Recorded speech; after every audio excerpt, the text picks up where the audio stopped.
Week 6 recap. All right, this was a fun week. I don't know. I ended up doing all right. The unfortunate thing was I think I picked more games right than wrong. But I don't bet the same amount of money on each game, so kind of took a hit on some teasers and parlays with just a few games not going my way, and then took a heavy hit on a particular game I'll have to get to later. But first up, I got Texans. I'm going to try to go in order of when they were played. And then I'm going to skip the ones I'm not so interested in, and then get after the ones I have something to talk about with. So the first game I want to talk about, Texans Titans. So Texans Titans, this one finished up in overtime, which was a surprise. Like the Titans had played the Bills last week, and they looked unstoppable, crazy good coming out of their unexpected bye week. Um, and I don't know, we might be seeing the Bills maybe aren't that good. We might be seeing that the Titans.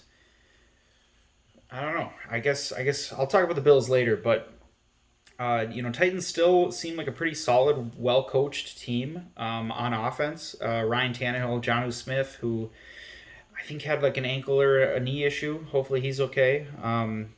Derrick Henry started getting going in this game. But I thought they would make short work of the Texans and a Texans defense who hadn't played very well. But the Texans they showed up. They made this a game. So the Texans, they're going to be a tough. I don't know what to do with them. They looked terrible first. 4 weeks was it? They fired their head coach. They looked decent last week. They looked decent this week. Brandon Cooks is seeing a little bit of a revival. So gonna have to start changing my tune on the Texans. I've seen enough evidence that they've made it. That they're a different team than what we initially observed, and that's ultimately the thing. Is like you can't go back. You can't just look at a team's record. You can't just like. You have to be able to be flexible and like change your opinion on teams throughout the season. That's part of analyzing the field. The situation's always changing. There's always new injuries, different things going on that kind of change the dynamic of the teams. So being able to reassess kind of the Texans, I don't know.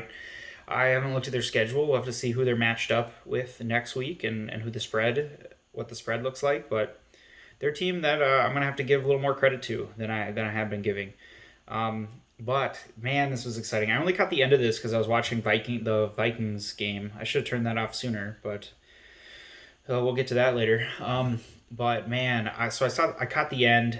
I caught the Titans driving downfield to convert or to score and convert the 2 point conversion to force overtime, and then Derrick Henry again in overtime breaking off a huge run, and them going for the touchdown instead of a field goal, which was crucial for those betting on that game like me, because I think I had it about like 3.5. So I needed them to score a touchdown there and win the game, because a field goal and even if they held on to it and won, that wouldn't have been enough. So huge watching Derrick Henry come up big for me. Um, Unfortunately, that did not. Kind of the reverse happened in the Ravens Eagles game. Might be skipping around a little bit, but Ravens Eagles. The Ravens are a good team. They had some pretty dominant games up until that Chiefs game, and then I don't know. They've been looking a little more mortal lately. They haven't been running the ball as well on the ground. Defense has still looked good, but offensively, like Lamar Jackson just isn't connecting with his weapons as well. I think he had 180 ish yards today or Sunday, one touchdown. Not not a great passing performance, and like the team is not getting it done on the ground. Lamar had over 100 yards rushing, and he looked dynamic on the ground, but I think you can't ride one guy and make that your offense. Like we've seen this kind of happen when you put too much on the plate of a running quarterback. It's just too hard to stay healthy, and it's too hard to maintain that. So I don't know. That Ravens offense is definitely looking far more suspect this year than they were last year. And the Eagles, on the other hand, okay, they were a terrible team early on, and I was trashing on them, and I think deservedly so. I mean, with all the injuries that they've had, the kind of betting lines that were being thrown out were just ridiculous. Like the Eagles were not, deserving of the credit like Vegas was giving him, and I think I was right more often than not when I was picking against him. But man, the last couple weeks they've Carson Wentz is really shown something. I mean, I know social media and sports world was really down on Carson Wentz, and his play had been kind of poor in the early weeks, but the last couple weeks, I mean, he is the only reason that offense is moving at all.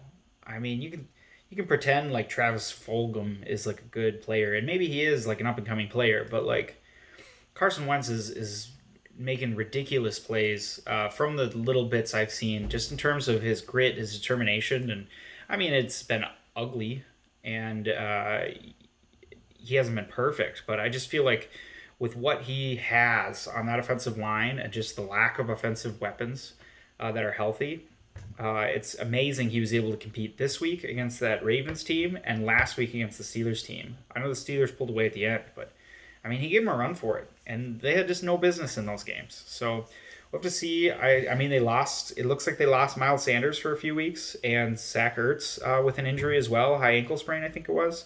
So he just lost two more weapons on offense. You know, maybe he gets a couple of his wide receivers back between Alshon Jeffrey and Deshaun Jackson, but a couple old guys. Don't know if that's going to do it. I mean, they're still not a very good team, but that their division is not very good, and I think they have a few games in their division coming up. So gonna be tough. I'll probably end up avoiding them, but against some inferior teams, maybe that'll be a good pick if the spreads are adjusted properly.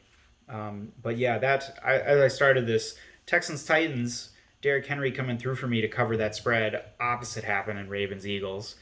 Ravens let the Eagles drive downfield, score a touchdown, then they don't convert on the 2-point conversion, but they go from covering that 8-point spread.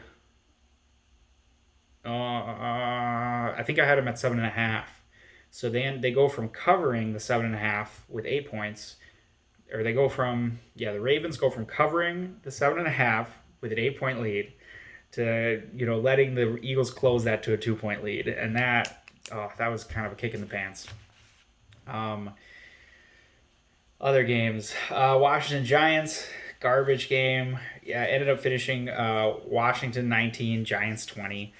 The only reason that game matters is for draft picks. Like, let's be real, two 1-5 teams, I think. So I'll be watching. That those are the standings I'm paying attention to as a Vikings fan. Because man, the Falcons Vikings. This was a game that did not go the way I expected it to go. Oh, I'm a Vikings fan, so this was tough. But I mean, the Vikings, wasn't really expecting a great season.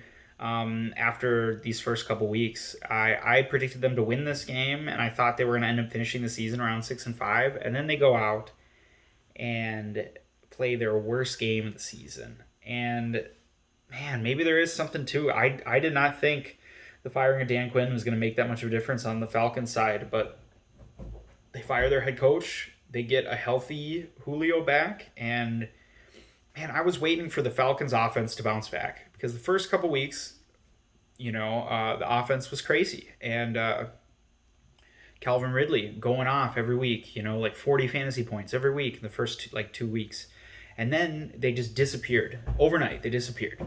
Bad defense remains, but then the offense was gone, and I was like, well, that's just just one game. They'll be back. Then one game led to two, and it maybe led to three. I don't remember. But I was just waiting for that Falcons offense to bounce back, and I did not think this was going to be the week. Especially, I didn't think firing Dan Quinn, a defensive coach, was going to make that much of a difference. They had the same head coach or offensive coordinator on offense, Dirk Cutter. So I wasn't really expecting much different than we'd seen the last couple weeks. And the Vikings, meanwhile, had that impressive loss against the Seahawks where they blew it at the last minute, but should have won that game, where they ran all over the Seahawks, and the defense played much, much better. And that defense was nowhere to be found in this Falcons game. Absolutely brutal. So yeah, that was a big surprise. The Falcons ended up blowing out the Vikings 40-23, and honestly, it was worse than that if you watched it. Like those Vikings points came in absolute garbage time.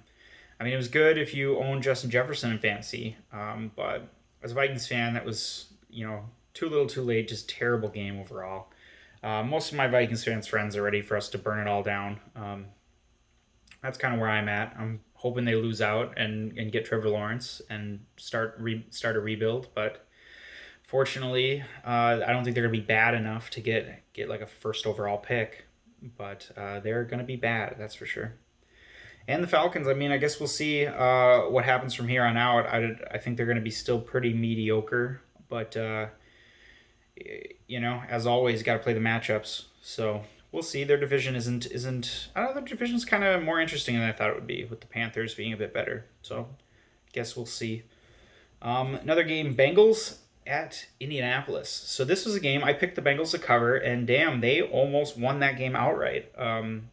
They jumped out to a big, I think 21-0 lead, and I was like, man, these Indy guys are pretenders. But then Phil Rivers, made a push. I didn't watch this game, so I don't know what it looked like. I heard that he threw, an ugly interception early, but, looking at the box score, 370 yards, I think, and 3 touchdowns. He definitely did something right down the stretch. And I'm a big kind of Phil Rivers fan. I was hoping he would have a big year here in Indy with actually a good offensive line and like a decent supporting cast. Unfortunately, it seems like his wide receivers just aren't there. He had a couple young guys get hurt, and T.Y. Hilton is just a shell of what he used to be. So, the tight ends have been getting involved, and I still think their run game with Jonathan Taylor is going to be good, but just not quite clicking on offense. And maybe this is kind of the spark they needed. A comeback win against a suspect Bengals team.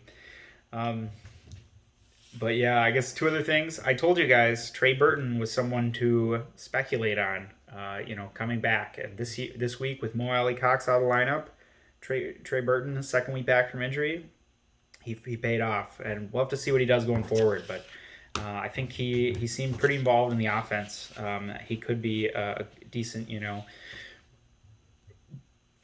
lower end, tight end one in fantasy. So I picked him up and played him in a week in a league where I needed him, and that worked out.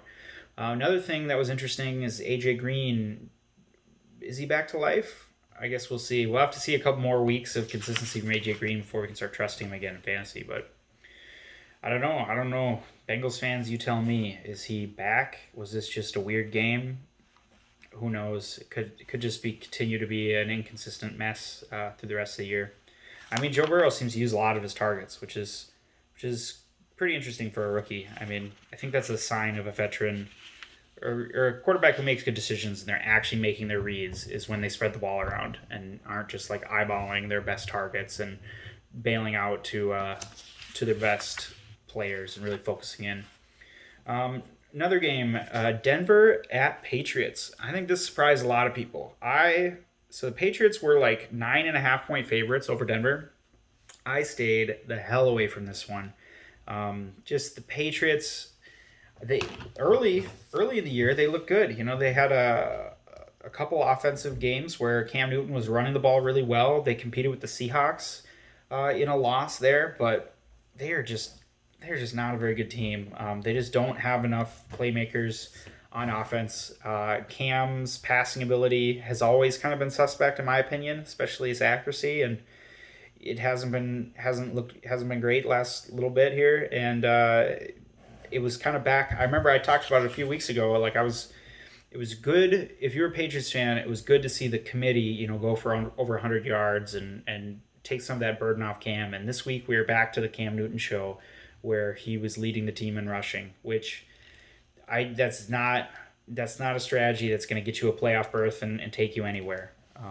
I don't think that should be shocking, but I don't know. I guess I don't know if you're a Pats fan what you're expecting, but I was surprised that Denver went out and upset it, and they ended up upsetting with a pretty poor performance from Drew Lock, so that was surprising, but.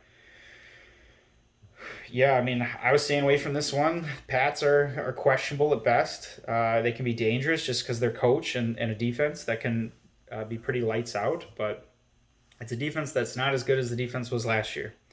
And Denver, I don't know. I think they're a well coached defense. They've been tougher than I think their personnel would show. But on offense, there's still a lot of question marks. So we'll see. Maybe if Drew Lock plays a little better, Jerry Jeudy plays a little better, Noah Fant comes back, maybe they could be kind of middle of the road team. Right now they're still below that, but they got to win this week. More games. Bears Panthers. Bears ended up beating the Panthers in Carolina 23-16. I can't say I was that surprised by that. This was a game I was avoiding. If I would have picked a side, I would have picked the Bears, who were actually underdogs in that game, which surprised me. So maybe I should have played it, but I just kind of wanted to stay away from that. The Bears have just been winning ugly, and they got a good defense, but their offense, I still don't believe in Nick Foles and what they have going on there. Panthers, I think, are still playing. They're well coached and they're playing well above what their what kind of their talent level is. And I think Joe Brady and Matt Rule are onto something. But against a good defense like that, I think it's tough to get like Teddy Bridgewater and Mike Davis to will you to victory. So not an outcome I was particularly surprised by. Another one.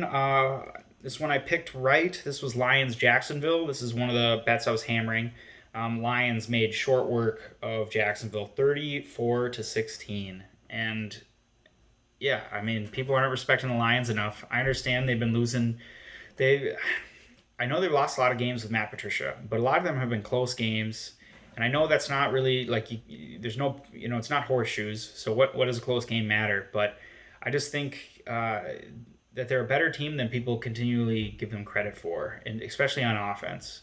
I think their defense has been pretty bad. I know this week they had a pretty good performance, but it was against the Jaguars. Defense has been pretty bad, even though they're like overpaying Patriots veterans to come in, and but their offense, they actually looked good running the ball against the Jaguars, which is probably the only week you're going to be able to expect that. DeAndre Swift blew up for a 54-yard run and had a pretty good stat line at the end of the day, but don't think. Sorry, guys, pump the brakes. This is the Lions. They haven't supported a good run game for a long time. I don't think this is going to break the trend. Fortunately, they don't get to play with Jacksonville every week. So, yeah, I mean, I think they're still like a middle-of-the-road 8-8 team, but they were being treated kind of like a 4-12 team. So being able to, smash them in a matchup like this, hopefully Vegas doesn't adjust and keeps counting the Lions out, because I'll bet on Matt Stafford, Kenny Golladay any day. TJ Hawkinson. Another thing on this game, Jacksonville. I mean, I'm a broken record at this point. They're looking every bit the worst, one of the worst teams in the league, like we expected. I kind of always expected that they were committing to Gardner Minshew and giving him no support by trading away everybody and just making a push this year for Trevor Lawrence. And that plan seems to be in action.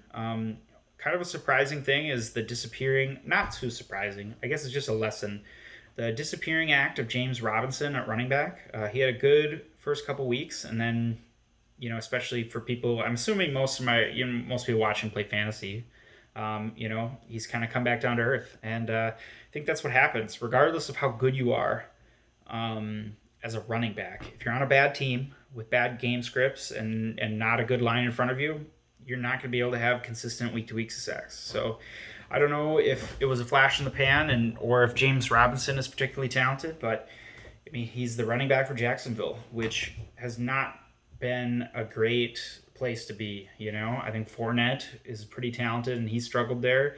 And it's been a shit show ever since MJD stopped playing well. So expect more of that to come until they actually reshape that team. With a new head coach next year. Jets, Miami, Miami blew them out. Tua got some snaps at the end of the game. Don't have much to say about that one. Browns, Steelers. This was a surprise. Yeah, I mean, I didn't expect it to go this way. I mean, what was the final score?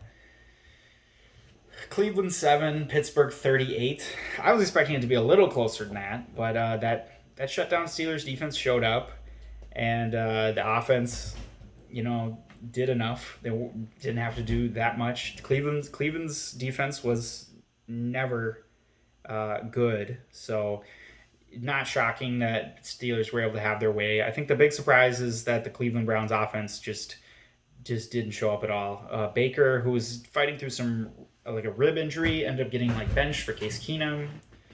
I mean, partially injury related, but partially because they were out of that game and he was sucking. Yeah, I mean he's the story of the Browns in my opinion. I think Stefanski on offense and some of the pieces he had, even with Chubb going out, Kareem Hunt playing really well. Odell Beckham isn't what he used to be, but I think he's still like an above average receiver. And like Jarvis Landry is still probably above average. So it's really been, in my opinion, it's really like it's time for Baker. If he's a decent quarterback, some decent quarterback play, they should be able to score more than 7 points. But it doesn't seem like he's been able to do that. And to like win close games, you got to convert on some third downs. You got to make those plays. And I just don't believe in him to do that. And he showed that again. Steelers are one of the best teams in the league right now. So I think they're 6-0. So take it for what it's worth. But I'll keep an eye on the Browns. I think they're slightly below 8-8 team at this point, especially in that division. They're not going anywhere. If they're against a bad team who I think they can just run all over, take them. If they're against any competent team, bet against them or avoid it. Another game that was a big surprise was Green Bay at Tampa. So this was the story of my weekend in terms of I picked more games right than I got wrong, but I put a lot of money on Green Bay. And man, Green Bay must have forgotten there was a game that day because they laid an egg. And that's not fair at all to Tampa because I'll talk about Tampa first. So Tampa, I kept saying it for weeks now. I'm like, Tampa Bay, I think they're going to be a good team, down the stretch, weeks 8 through 17. Once they kind of finish gelling and they get some of their pieces back. Mike Evans was fighting through some ankle injuries. Godwin's been in and out of the lineup through some injuries. Fournette's out right now. Ronald Jones has been playing really well.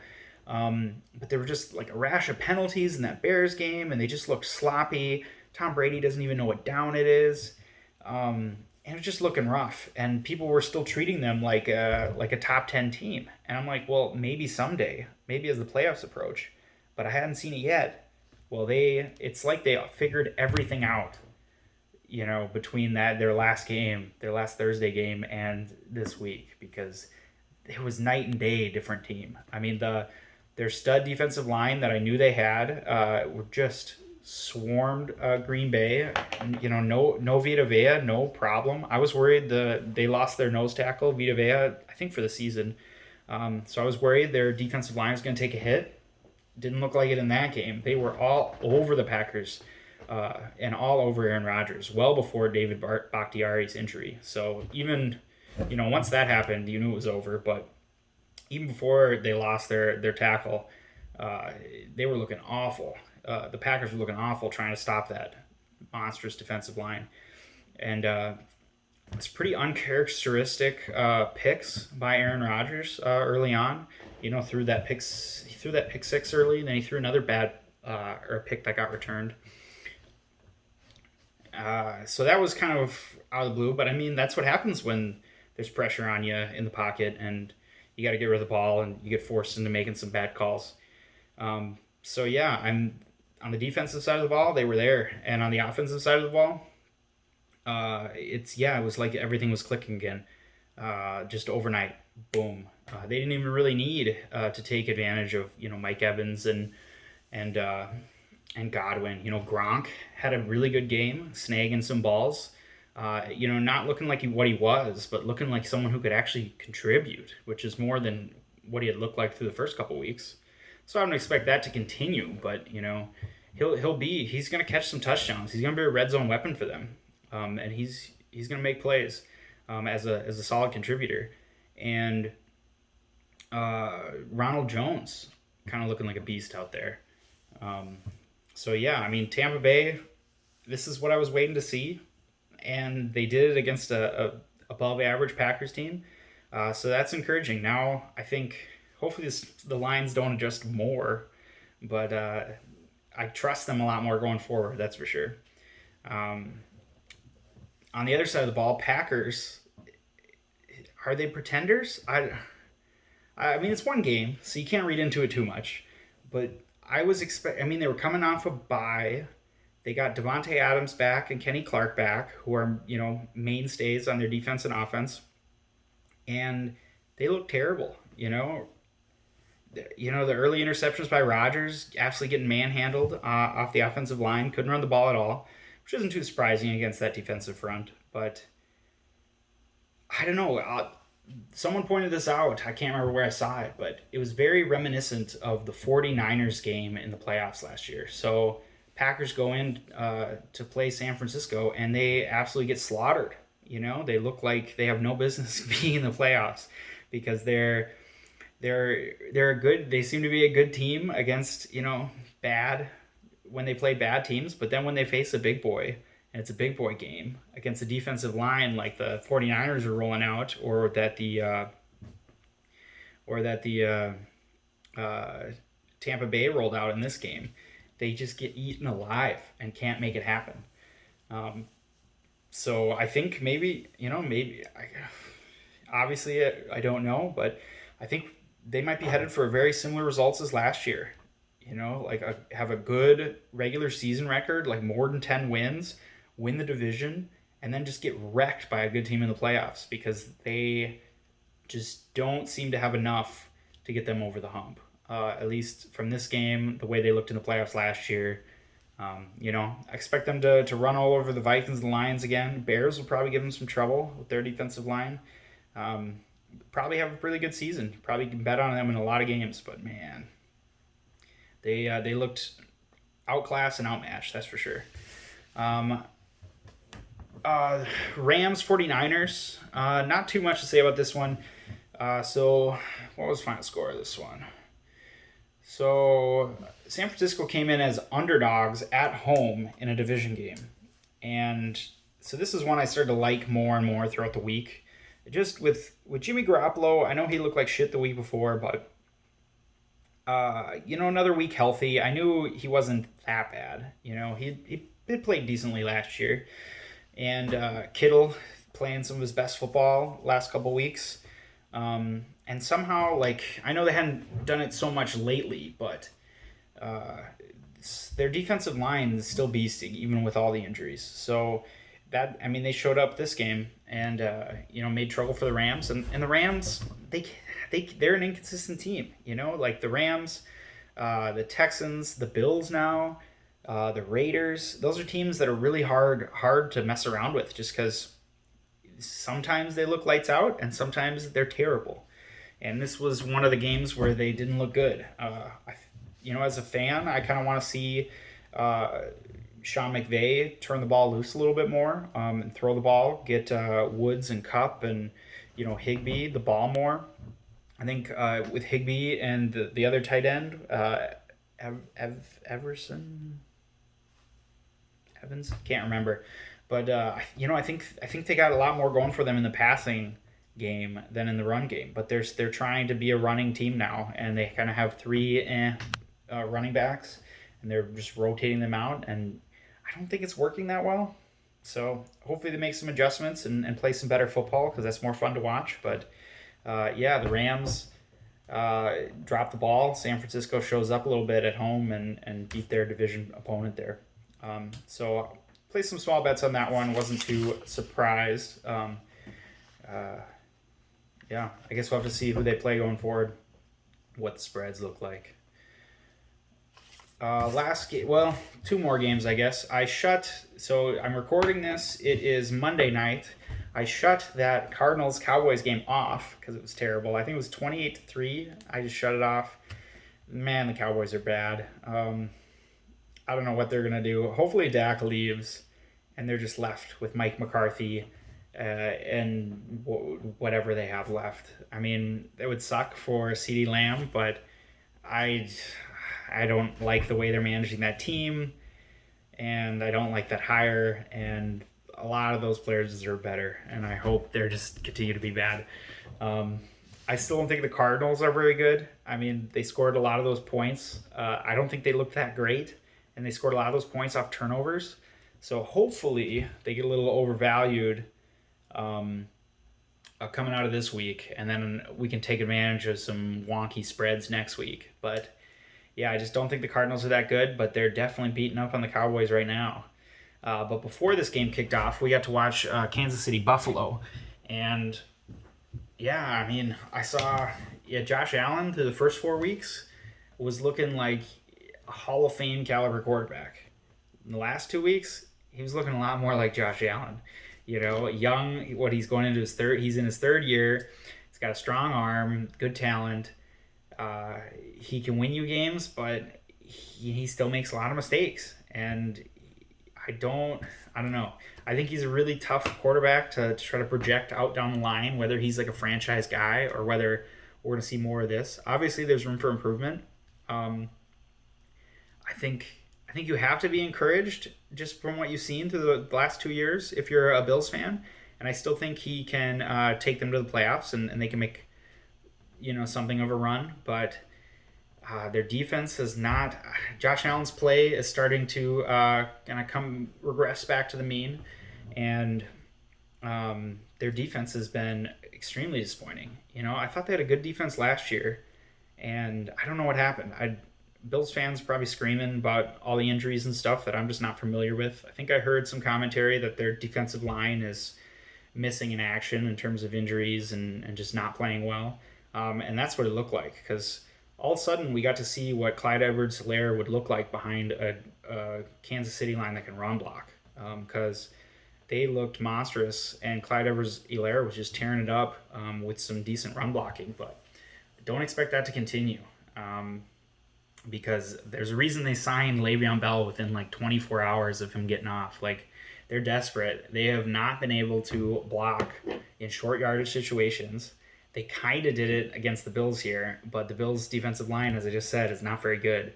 So moving forward into tougher opponents, tougher defenses, like they can't do anything in short yardage situation. So adding Bell, a more trustworthy pass blocker and elite pass catcher, I'm excited for that. It sucks because in a couple fantasy leagues I own both of them, and. It was kind of like, oh, great, Bell got cut. He's going to gain way more value when he signs with a better team than the Jets. Then he signs with the Chiefs and torpedoes the value of CEH, in my opinion, because he's just going to have to split work. People who think Le'Veon Bell isn't good anymore, he's better than Darrell Williams. Like, come on. They're going to split some work. He's going to take a lot of passing downs work away from CEH, who he wasn't getting that work anyway. I think goal line situations they're going to look to Bell more than they look to CEH. So not ideal for that, but ultimately they haven't looked great running the ball anyway. So gotta love Mahomes and the Chiefs to have a pretty good season, but I don't know, not their offensive line woes continue. Interesting game, kind of a fun game to watch. Finished up 26-17, Chiefs cover. It's nice to see that the spreads have come down a bit on the Chiefs because they are definitely not looking like a team that's going to blow everyone out all season. So we'll have to see how that progresses going forward. Yeah, so that's all I got. That video probably got pretty long, so sorry about that. In the future, I'm looking forward to, I just bought a mic, so hopefully that'll help things, and then maybe eventually I'll start kind of combining this with my targets and avoids video and just putting out like a close to an hour podcast every week. We'll see. It's always a work in progress. I'll change it up as I go. That's all I got. Thanks.